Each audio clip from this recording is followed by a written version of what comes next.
রাঙামাটিতে টানা বৃষ্টি ও প্রাকৃতিক দুর্যোগে বাজারে সবজির সংকট, দামও বাড়তি। এ বিষয়ে আরো জানাতে রাঙামাটি থেকে সরাসরি যোগ দিচ্ছেন আজিজুল ইসলাম।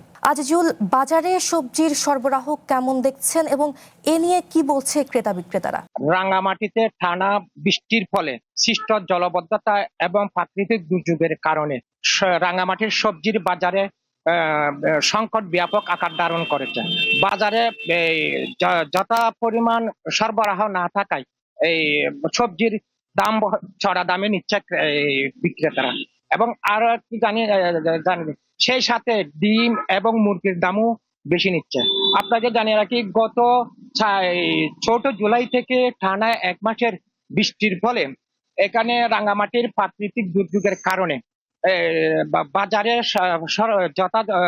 যত পরিমাণ এবং যথার্থ এই সবজি সরবরাহ না থাকায় স্থানীয় বাজারগুলিতে এই সবজির দাম বেশি দামে বিক্রি হচ্ছে। এবং তাছাড়াও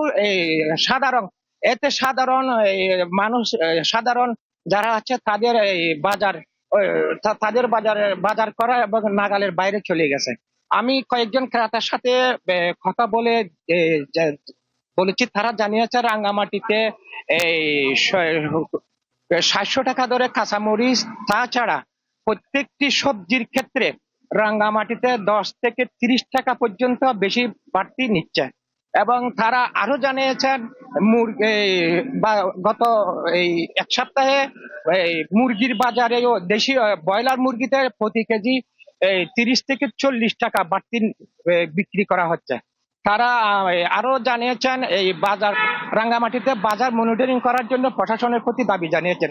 আমি এই ব্যবসায়ীদের সাথে কথা বলেছি, তারা জানিয়েছেন প্রাকৃতিক দুর্যোগের কারণে এবং এই সৃষ্ট জলাবদ্ধতার কারণে এবং ক্যারিং চার্জ বেশি হওয়ার কারণে এখানে সবজি সরবরাহ কম হচ্ছে, তাই এই সব ক্ষেত্রে সবজির দাম বাড়তি।